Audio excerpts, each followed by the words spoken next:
아이리스라고 하는 데이터 프레임을 저희가 가지고 왔고요. 코드 잠깐 다시 좀 보도록 하겠습니다.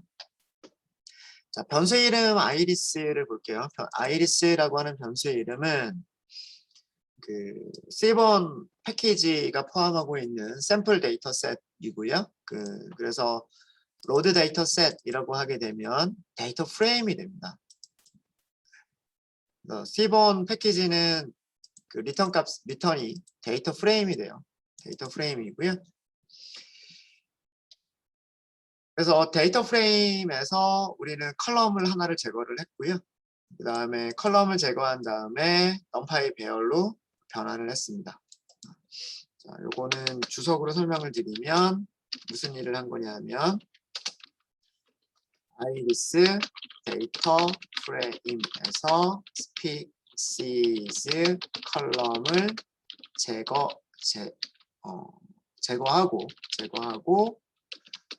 numpy 배열로 변환. numpy 배열로 변환을 한 겁니다. 그래서 여기서 x라고 하는 변수가 대문자 x라고 하는 변수가 배열이고요. 배열이고 아이리스는 아직 그냥 그대로 데이터 프레임이에요. 아이리스 자체는 그대로 데이터 프레임이고요. x가 대문자 x가 numpy 배열이에요. numpy and array죠.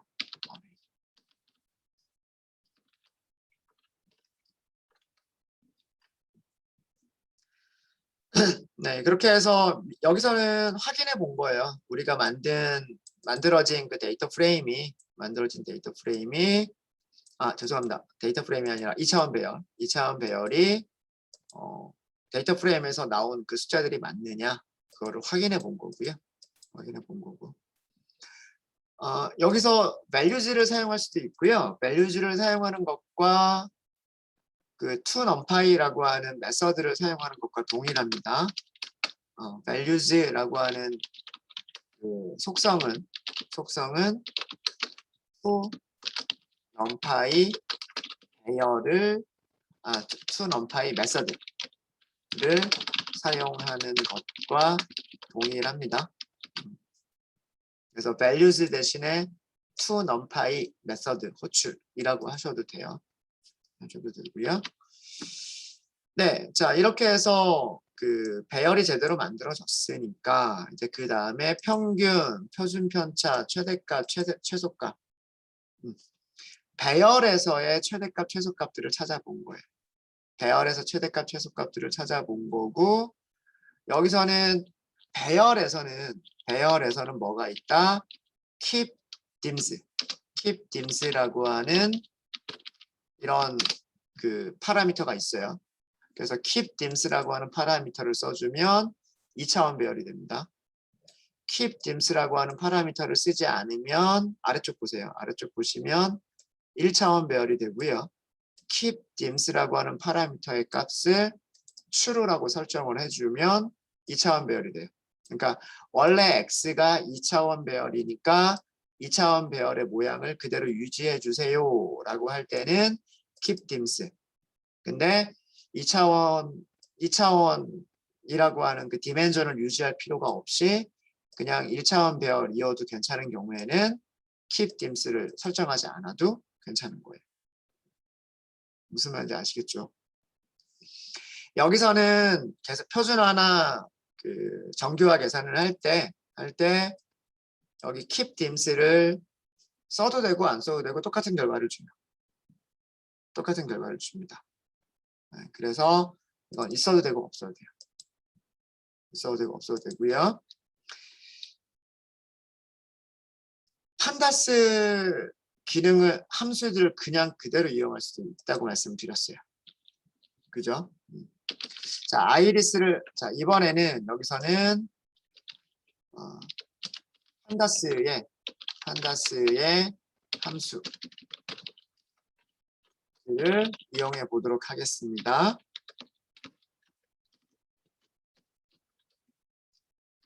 자, 판다스는 판다스 점 하면 평균 이런 거 없어요. 없어요. 네. 조금 좀 더 정확하게 말하면 판다스 데이터 프레임의 통계 관련 통계 메서드. 판다스는 함수로 가지고 있지가 않아요. 이런 함수 없어요. 이런 함수 없어요. 근데 뭔 있냐면 아이리스 점 평균 이건 있어요. 평균. 어떻게 평균 계산해 줄까요? 세펄 랭스의 평균, 세펄 위드스의 평균, 피터 랭스의 평균, 피터 위드스의 평균. 이렇게 계산을 해줘요. 얘가 데이터 프레임 이름이죠. 데이터 프레임 이름에서 직접 호출하는 거. 이게 메서드예요. 메서드. 자, 메서드는요. 데이터 프레임에서 메서드는 볼까요? 엑시스라고 하는 게 있어요. NA는 제거하겠다 뭐 이런 내용이 있고요. 레벨이라고 하는 거 있고요. 누메릭 온리라고 하는 거 있고요. 이렇게 있어요. 데이터 프레임에는 keep dimension이라고 keep dims라고 하는 파라미터는 없어요.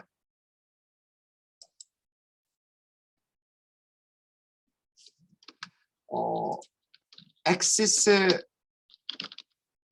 0번 이건 있어요. 이건 결과 똑같죠. axis 1번 이건 어떻게 하는 건가요?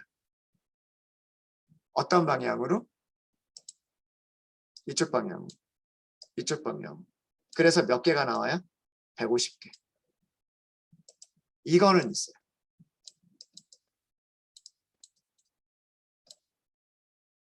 엑시스 0번이냐, 엑시스 1번이냐라고 하는 건 있는데 데이터 프레임에서는 평균을 계산해 디멘전을 유지해 주세요라고 하는 건 없어요. 무슨 얘기인지 아시겠습니까? 0 이거는 있어요. 엑시스는 있지만 keep dims는 없어요. 그리고 판다스 데이터 프레임의 통계 관련 메서드는요. 통계 관련 메서드는 항상 그 결과가 시리즈로 나와요. 시리즈죠. 인덱스가 있고 값이 있고 인덱스가 있고 값이 있죠. 그렇죠. 엑시스 0은 생략하셔도 괜찮습니다. 엑시스 0은 생략하셔도 괜찮아요. 그리고 평균을 계산할 때 원래 아이리스는 스피시스라고 하는 걸 가지고 있었죠. 스피시스라고 하는 걸 가지고 있었지만 스피시스는 평균을 계산할 수가 없잖아요. 평균을 계산할 수가 없기 때문에 스피시스에 대해서는 평균을 계산하지 않습니다. 자동으로 계산을 안 해요. 자, 데이터 프레임은 독특한 특징이 있는데 이거 뺄셈이 가능해요. 스피시스는 NA죠. 왜 그러냐 하면 스피시스에는 뭘 가지고 있었어요?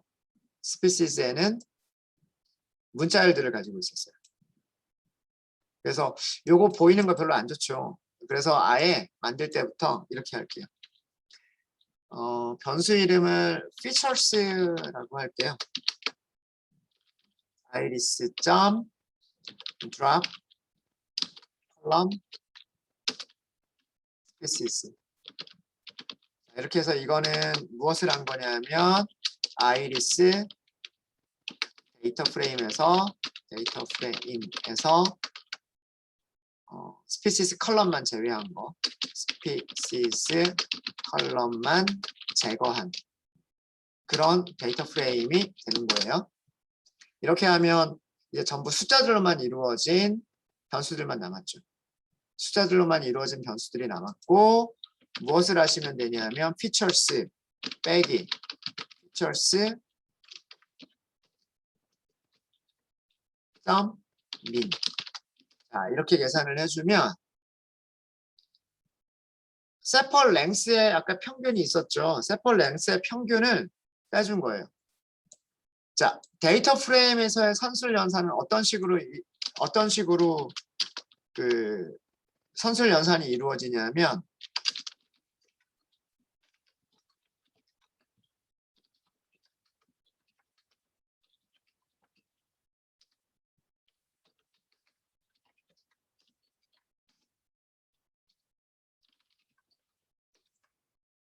같은 인덱스의 원소들끼리 수행된다라고 하는 거예요. 같은 인덱스의 원소들끼리. 자, 그게 무슨 얘기냐면 features라고 하는 데이터 프레임은 sepal length라고 하는 컬럼 인덱스를 가지고 있고 sepal width라고 하는 컬럼 인덱스를 가지고 있고 petal length, petal width라고 하는 컬럼 인덱스를 가지고 있었단 말이에요. features에서 평균을 계산하면 이거는 엑시스 0은 생략을 한 거예요. 디폴트 값이기 때문에 생략을 한 건데 얘를 계산하면 평균값이 몇 개가 나오냐면 평균값이 4개가 나와요. 평균을 어떻게 계산을 한 거냐면 이쪽 방향으로 평균 하나 계산한 거죠. 그게 누구의 평균이에요? 세펄 랭스의 평균이에요. 그 다음에 이렇게 또 평균을 계산을 한 거죠. 세펄 위드스의 평균이고요. 이렇게 평균 계산한 게 피털 랭스, 이렇게 계산한 게 피털 위드스. 자, 중요한 거는 결과가 시리즈라고 하는 거예요. 시리즈인데 무엇을 가지고 있는?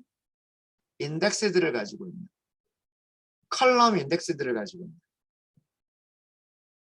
표기는 이렇게 있는데 얘를 마치 이렇게 보시면 되는 거예요. 이렇게. 세펄 랭스, 세펄 위드스, 피털 랭스, 피털 위드스를 가지고 있는 1차원 벡터라고 생각하시면 되는 거예요. 5.8, 그 다음에 뭐 3.0 이렇게 있는 거죠. 그러면 이쪽 데이터 프레임하고 이 1차원 시리즈하고 더하기, 빼기, 곱하기, 나누기가 가능해요. 어떻게? 피털 랭스는 세펄 랭스는 세펄 랭스끼리, 세펄 위드스는 세펄 위드스끼리, 피털 랭스는 피털 랭스끼리, 피털 위드스는 피털 위드스끼리 계산이 가능한 거예요. 무슨 얘기인지 아시겠습니까? 이 얘기가 무슨 얘기인지 아시겠죠? 데이터 프레임에서의 산술 연산은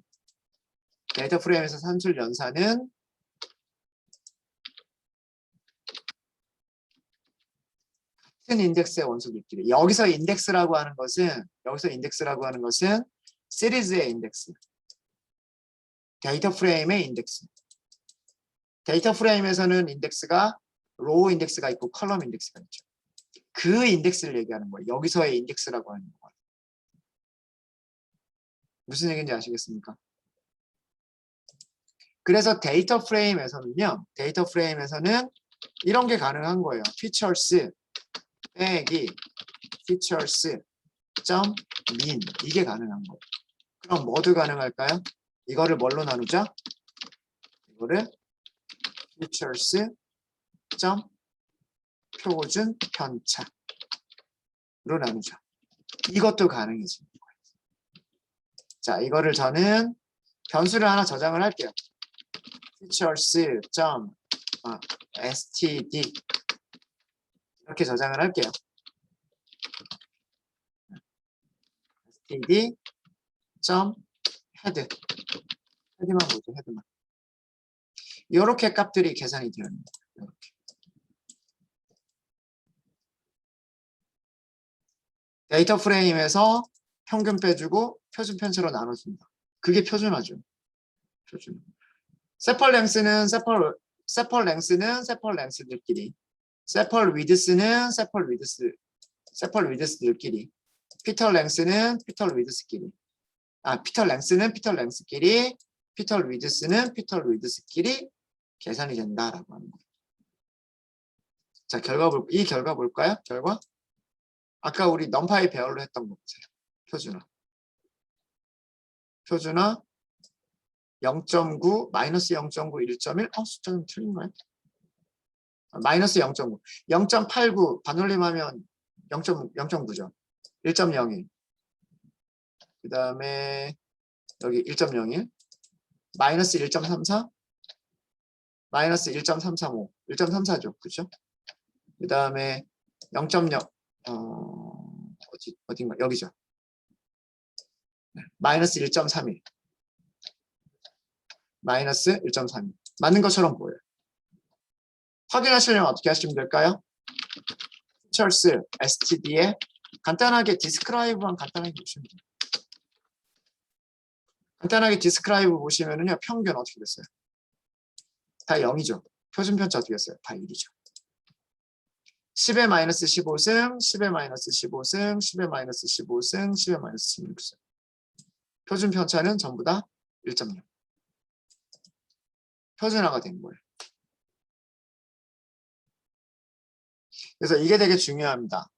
데이터 프레임에서는 산술 연산이 같은 인덱스에 있는 원소들끼리 수행이 된다라고 하는 거.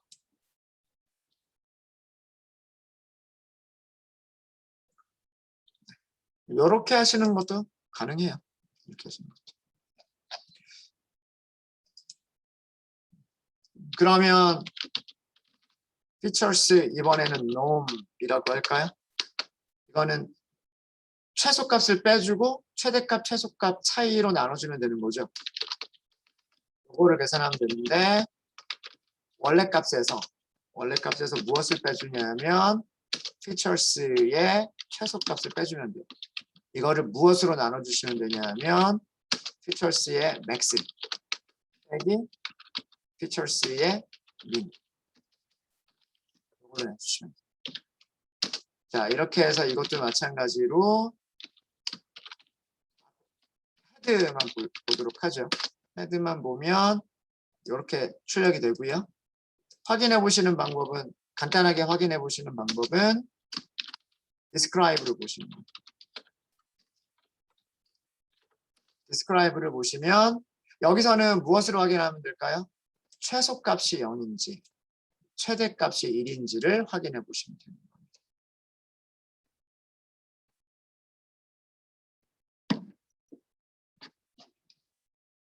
이게 정교합니다.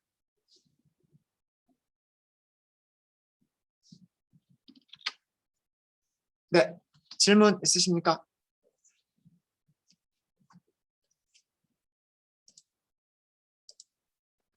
잘 되셨죠? 잘 되시죠?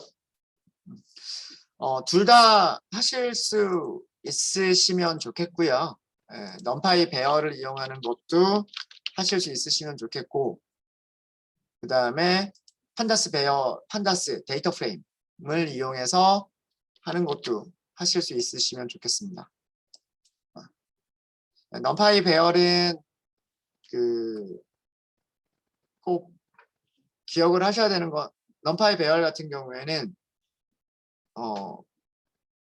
그 브로드캐스팅이라고 하는 기능을 꼭 생각을 하셔야 되고요. 하셔야 되고 그 브로드캐스팅을 잘만 이용하실 수만 있으시면요. 그 개념만 잘 이해를 하시면 나중에 코드를 만드시는데 그 코드들을 굉장히 직관적으로 작성을 하실 수가 있어요. 배열처럼 생각을 하지 않고요. 배열을 배열처럼 생각하지 않고 숫자 하나처럼 생각해서 그 수학 공식을 만들어내면 그게 배열에서도 동일하게 동작하는 코드가 될 수 있어요. 머신러닝 하면서 그런 내용은 말씀드리도록 하겠습니다. 질문 있으신가요? 네, 전시간 1교시에 공지사항 드렸던 거 다시 한번 공지사항 드릴게요. 신호 출결은 오늘부터 신호 출결은 바뀌었습니다. 하루에 딱 한 번만 신호 출결을 하는 걸로 바뀌었고요. 신호 출결을 하는 시간은 5교시. 그래서 2시 30분부터 신호 출결이 가능한데 그때 딱 한 번뿐이에요.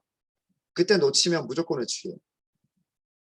전에는 뭐 한 번 놓치면 1시간 놓쳐도 그 다음 시간에 뭐 출결이 되어 있으면 뭐 외출 처리를 안 하기도 하고 뭐 그런 게 좀 약간의 그런 뭐 유동성이라 그래야 되나? 그런 게 좀 있었는데 오늘부터는 정말 짤없이 하루에 신호 출발 딱 한 번만 진행을 하고요. 그 한 번에 놓쳐버리면 그냥 무조건 그날 외출 한 번입니다. 무조건. 그래서 신호 출결은 2시 30분부터 가능한데 저희 클래스는 2시 40분에 오후 2시 40분에 진행하는 걸로 하도록 하겠습니다. 그래서 14시 40분에 제가 신호를 만들어 드리면은요. 14시 45분까지 딱 5분 동안만 가능합니다. 5분 동안만. 저 신호 2번 못 만들어요. 네. 하루에 저 신호 딱 한 번만 등록할 수가 있기 때문에 요 시간 놓치시면 저 시간만 잘 지켜주시면 돼요. 네, 또 질문 있으신가요?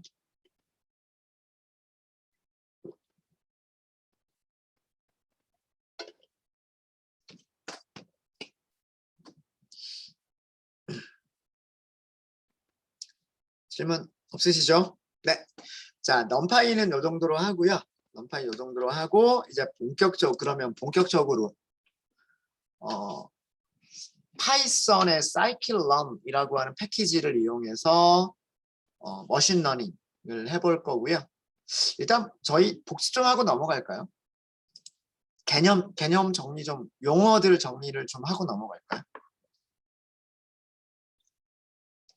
인공지능이라고 하는 분야가 있어요. 인공지능이라고 하는 분야는 어떤 예측값들을 정확하게 예측하는 그런 소프트웨어를 만드는 그런 분야가 인공지능이에요. 뭐 예측값을 만들어내는 것일 수도 있고, 뭐 게임을 만들어내는 것일 수도 있고, 뭐 다양하긴 하지만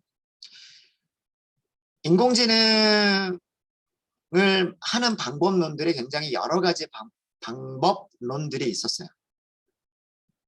과거에는 인공지능을 할 때 규칙을 사람들이, 즉 개발자가 직접 코드를 작성을 했었어요. 뭐 예를 들어서 스팸 메일 필터라고 하는 프로그램을 만들고 싶다라고 하면 스팸 메일이 되는 규칙들을 사람들이 일일이 찾아서 그 규칙들을 프로그램 코드로 만들었었어요. 그러다가 무슨 시대가 도래하게 되냐면 머신러닝의 시대가 도래합니다. 머신러닝이라고 하는 것은 규칙을 사람들이 직접 코딩을 해 넣는 게 아니라 프로그램에는 데이터를 제공을 하고요. 프로그램이 데이터에서부터 직접 규칙을 찾아내도록 프로그램 해주는 그런 그런 인공지능 방법론이 머신러닝, 기계학습이라고 하는 분야예요. 이해되시죠? 이 기계학습 분야에는 머신러닝 분야는 크게 다시 지도학습과 비지도학습으로 나눌 수가 있고요. 때로는 지도학습, 비지도학습, 그리고 강화학습 이렇게 나누기도 합니다. 물론 머신러닝을 분류하는 기준은 여러 가지가 있어요. 여러 가지가 있어서 지도학습, 비지도학습, 강화학습 이렇게 나누는 거는 한 가지 분류 방법일 뿐이고요. 뭐 온라인 학습이냐, 뭐 오프라인 학습이냐, 뭐 요렇게 머신러닝 방법론들을 구별하는 방법도 있고요. 네. 뭐 사례 기반 머신러닝이냐, 뭐 규칙 기반 머신러닝이냐, 뭐 이런 식으로 또 분류를 할 수도 있어요. 그거는 머신러닝을 분류하는 여러 가지 방법론들 중에 하나예요. 주로 많이 사용하는 분류 방법론이 지도학습, 비지도학습, 강화학습이에요. 지도학습, 비지도학습의 차이점은 뭐냐면 머신러닝 알고리즘을 데이터를 가지고 훈련을 시킬 때 레이블이 달려있는 데이터들을 제공을 할 것이냐. 다시 얘기해서 데이터와 우리가 알아내고자 하는 타겟을 함께 제공을 해서 머신러닝 알고리즘을 훈련을 시키고 그 훈련된 결과를 가지고서 어떤 새로운 데이터를 예측하는 데 사용을 하느냐? 이게 지도학습이고요. 비지도학습은 훈련 레이블이 없는 경우, 즉 타겟이 없는 경우, 타겟 없이 데이터들만 머신러닝 알고리즘에 제공을 하고 머신러닝 알고리즘이 스스로 분류를 한다거나 등등의 어떤 작업들이 이루어지는 것을 비지도 학습이라고 얘기를 합니다. 지도학습은 다시 크게 두 가지로 나눌 수가 있는데 분류의 문제와 회귀 문제로 나눌 수가 있어요.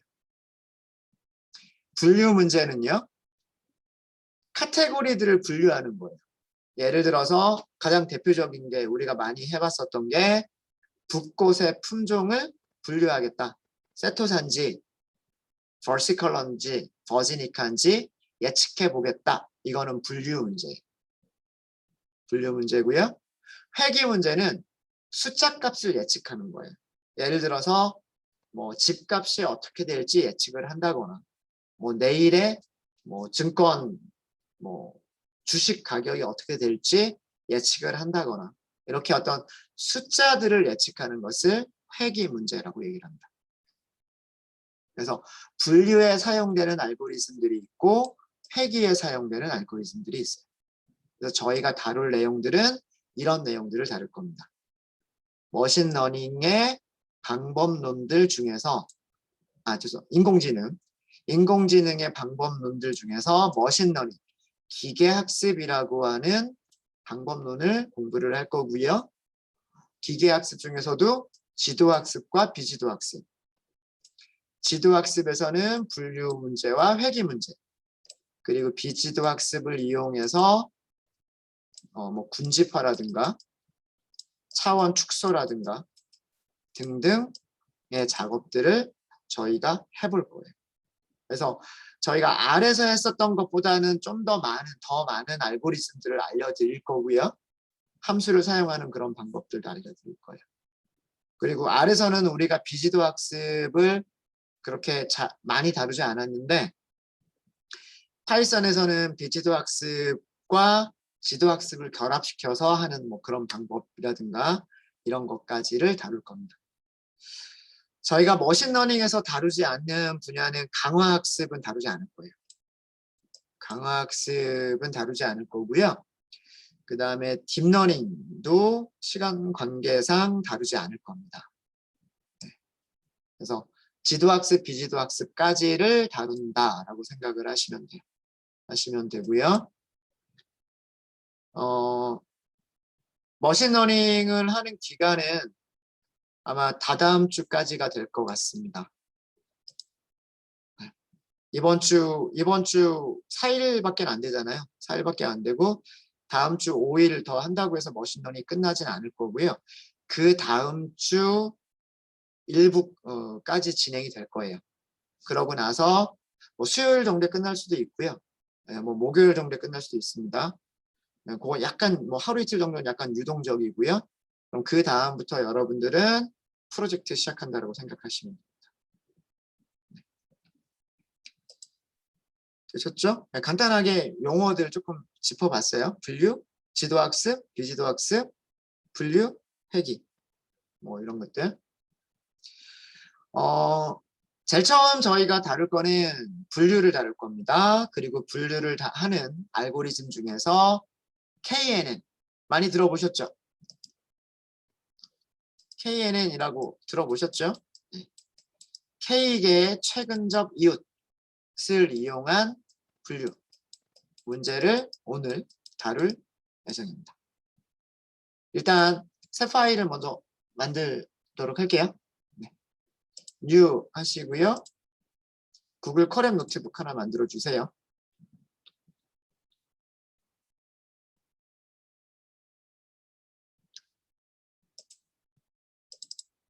네, 머신러닝 2번 KNN 클래시피케이션 이라고 하도록.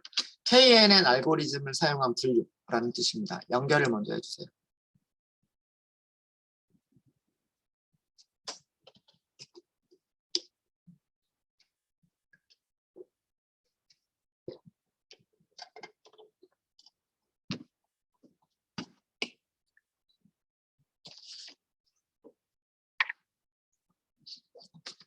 네, 혹시 뭐 일정이나 뭐 그런 거에 대해서 질문 있으시면 궁금한 거 있으시면 질문 주세요. 그리고 어제도 말씀드렸듯이 머신러닝은 여러분들 교재에 있는 순서를 가능하면 따라가려고, 그리고 내용도 많이 따라가려고 하고 있습니다. 우선 여러분들 데이터가 있어야 돼서 그 데이터를 GitHub에서 가지고 오도록 할게요. GitHub는 어떻게 찾으시면 되냐면 혼자 공부하는 머신러닝 GitHub 이렇게 찾으세요. 네, 이게 여러분들 교재 이름이고요. 혼자 공부하는 머신러닝, 딥러닝. 네, 교재는 딥러닝까지 되어 있어요. 근데 저희는 시간 관계상 머신러닝까지만 다룰 겁니다. GitHub라고 구글에서 검색하시면 이게 나올 거고요. 자, 여기에 책 말씀드렸죠. 교재 이거라고요.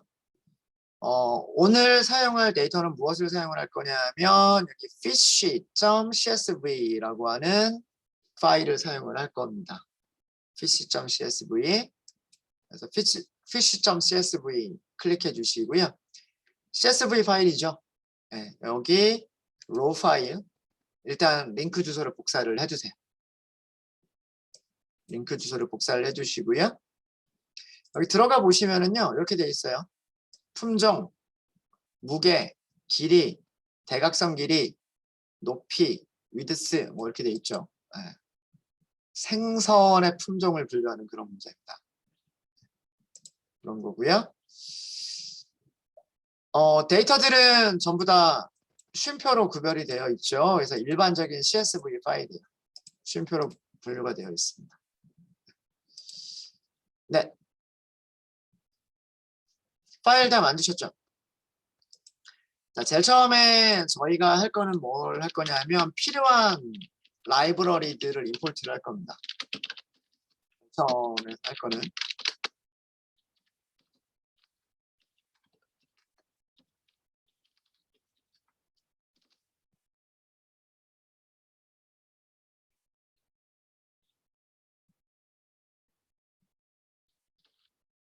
기본적으로 numpy는 있어야 되고요. numpy는 있어야 되고, 그 다음에 판다스도 필요할 수 있어요. 데이터 프레임을 다루려면. 그 다음에 시각화하기 위해서 매트플럿, 립점, 파이플럿. 그 다음에 C본 패키지가 있으면 조금 더 깔끔하게 그려볼 수도 있어요. 네, 여기까지는 이제 기본이고요. 자, 오늘부터 여러분들이 많이 사용하시게 될 패키지 이름이 뭐냐면 scikit-learn입니다. scikit-learn.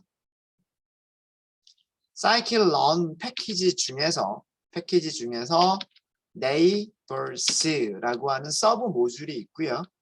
이 모듈에서 어떤 클래스를 임포트를 할 거냐면 k neighbor classifier라고 하는 클래스를 임포트를 할 거예요. 자, 이 문장은 이렇게 해석하시면 돼요.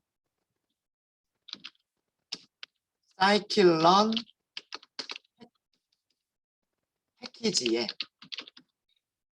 패키지의 neighbors 패키지를 모듈이라고 생각하셔도 되고요. 모듈이라고 생각하셔도 됩니다. neighbors 서브 모듈에 정의된 k neighbors classifier 클래스를 임포트한다. 이런 내용이에요. 매트플럿립이 모듈 이름이잖아요. 그 다음에 그 모듈의 하위 서브 모듈이 파이플럿이죠. 그래서 우리는 임포트 할 때 어떻게 임포트를 했었냐면 매트플럿립.파이플럿하고 임포트를 했죠. 이거는 모듈 자체를 다 임포트를 해버린 거예요. 그러면 이 모듈이 가지고 있는 함수 사용할 때 어떻게 사용할 수 있었나요? 함수를 사용할 때 뭐 plt. 뭐 플롯이라든가 plt. show라든가 이런 식으로 사용을 했었죠. 모듈 이름 붙여가지고 함수 이름들을 사용을 했었죠. 그렇죠? 사이클러는요. 사이클러는 함수들도 많이 정의가 되어 있지만 함수보다 더 중요한 건 뭐냐면 클래스 이름이에요. 클래스를 임포트를 해서 클래스 객체를 생성하고 그 클래스가 가지고 있는 메서드를 이용하는 방식으로 많이 사용을 합니다. 그래서 앞으로 이런 패턴들을 굉장히 많이 보시게 될 거예요. 사이클런을 이용하실 때. 그리고 이 sklearn이라고 하는 거는요. sklearn이라고 하는 거는 정확하게 그 scikit-learn이라고 이름이 붙어 있는 패키지가 있어요. 이 scikit-learn이라고 하는 패키지가 설치가 될 때 sklearn이라고 하는 폴더에 설치가 돼요. 그래서 임포트를 하실 때는 sklearn 이렇게 임포트를 합니다. sk가 scikit 줄인 거예요. scikit-learn. 그래서 이런 식으로 임포트를 해주시면 됩니다. 일단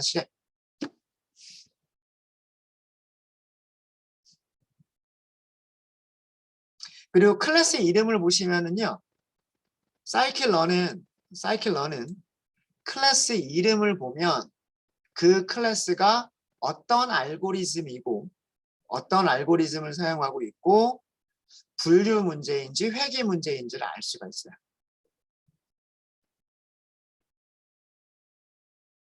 kneighbors 이렇게 되어 있으니까 이거는 KNN이라고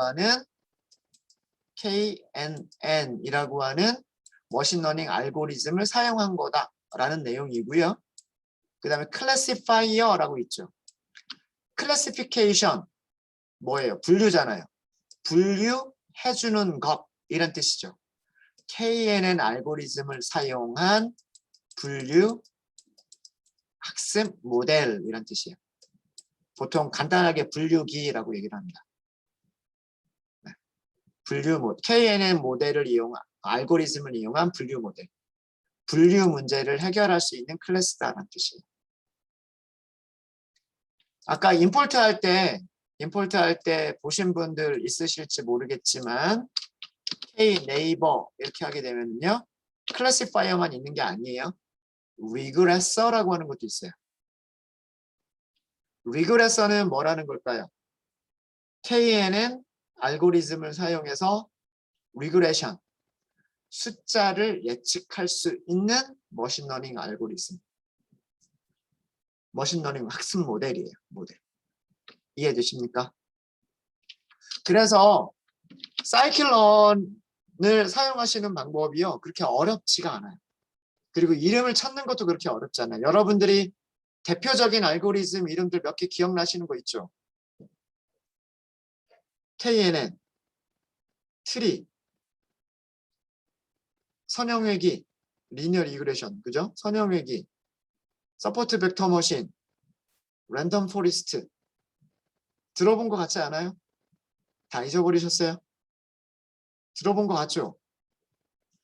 요거를 기억하시면 앞에 그런 그 알고리즘 이름들로 시작하고요. 그 다음에 뒤쪽은 클래시파이어 아니면 리그레서 이런 식으로 되어 있어요. 그 다음에 하위 모듈을 찾는 것도요. 서브 모듈 이름을 찾는 것도 KNN이면 네이버, 그 다음에 디시전 트리 같으면은 트리, 랜덤 포리스트 같으면 앙상블, 서포트 벡터 머신 같으면은 서포트 벡터 머신, SVM 이런 식으로 또 하위 모듈들이 만들어져 있어요. 그래서 모듈 이름 찾는 것도 그렇게 많이 어렵진 않고요. 그 다음에 그 모듈 안에 있는 클래스 이름을 찾는 것도 그렇게 많이 어렵진 않아요. 얘네들이 어떤 규칙을 가지고서 만들었기 때문에 이렇게 많이 어렵진 않습니다. 자, 이 관계 다시 한번 설명을 드리면요. scikit-learn이라고 하는 모듈이 있는 거예요. scikit-learn이라고 하는 모듈은 하위 모듈들을 굉장히 여러 개를 가지고 있어요. 여러 개의 하위 모듈들을 가지고 있는데 예를 들어서 네이버스라고 하는 모듈은 여기에 KNN과 관련된 여러 가지 클래스나 함수들을 가지고 있고요. 뭐 예를 들어서 트리라고 하는 하위 모듈에서는 디시전 트리를 이용한 클래시파이어나 디시전 트리를 이용한 리그레서나 이런 그 클래스들, 함수들을 가지고 있어요. 그러니까 이런 구조들을 가지고 있습니다. 그래서 임포트를 하실 때 scikit-learn 모듈에 그 중에 하위 모듈인 네이버스에서 정의가 되어 있는 KNN 분류기 기능을 사용하겠다라는 뜻이 되는 거예요. 이 의미는. 이해되셨죠? 이해되셨고요. 앞으로 이런 모습의 그 임포트들 많이 보시게 될 겁니다. 많이 보시게 될 거고요. 자, 두 번째는 이제 데이터를 준비를 해야 되겠죠. 데이터 준비를 할 겁니다. 데이터는 아까 제가 복사라고 했었던 거 있었죠. 그 피쉬 CSV 파일이 있었을 거예요. github.com 뭐 여기 raw 파일 fish.csv 이렇게 되어 있죠. 이 CSV 파일을 읽어서 데이터 프레임을 만들 거예요. 사실 이 데이터의 원본은요. Kaggle이라고 하는 사이트가 있습니다. Kaggle.com. 그 Kaggle에서 경진대회용으로 나왔었던 파일 중에 하나예요. 그 생선의 품종,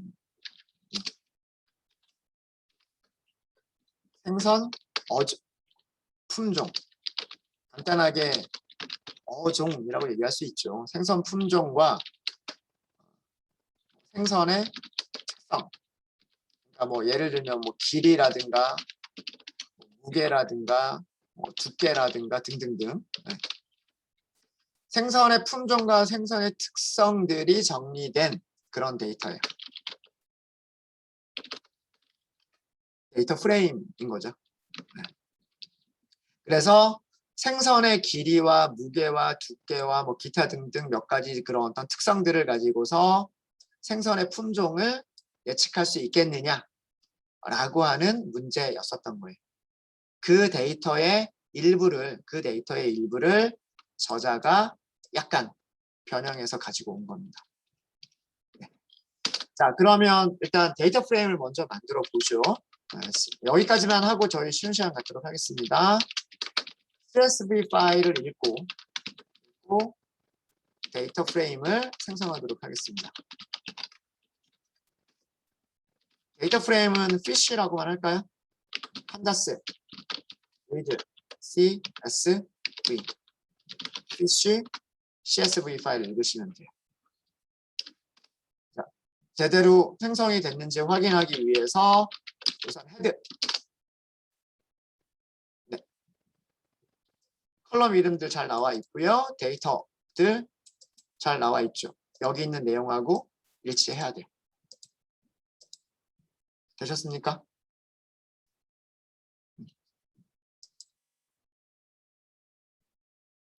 숫자형 데이터들 통계 값들 숫자 타입 데이터들의 요약을 한번 볼까요? 시점 describe 무게, 길이, 다이어고널, 대각선, 하이트, 키, 위드스, 두께에 대한 평균, 표준 편차, 최소값, 최대값 등이 나와 있습니다. 그렇죠? 스피시스만 지금 빠져 있죠. 스피시스만 빠져 있고요. 스피시스는 무슨 변수니까? 카테고리 변수니까.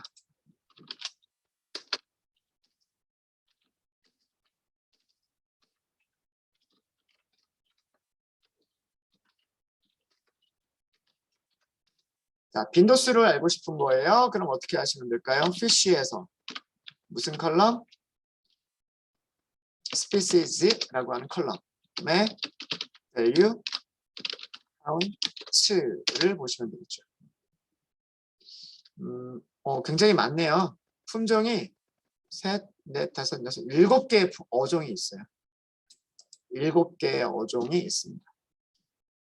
그래서 이런 숫자들을 가지고서 이런 7개의 어종들을 잘 분류해낼 수 있겠느냐 라고 하는 그런 문제인 거예요. 자, 우리가 무엇을 하려고 하는 건지는 아시겠죠? 혹시 여기까지 뭐 질문 있으십니까? 뭐 그렇게 많이 어려운 걸 한 건 아니니까. 그렇죠? 네, 저희 잠깐 쉬었다 하도록 하겠습니다. 40분에 시작할게요.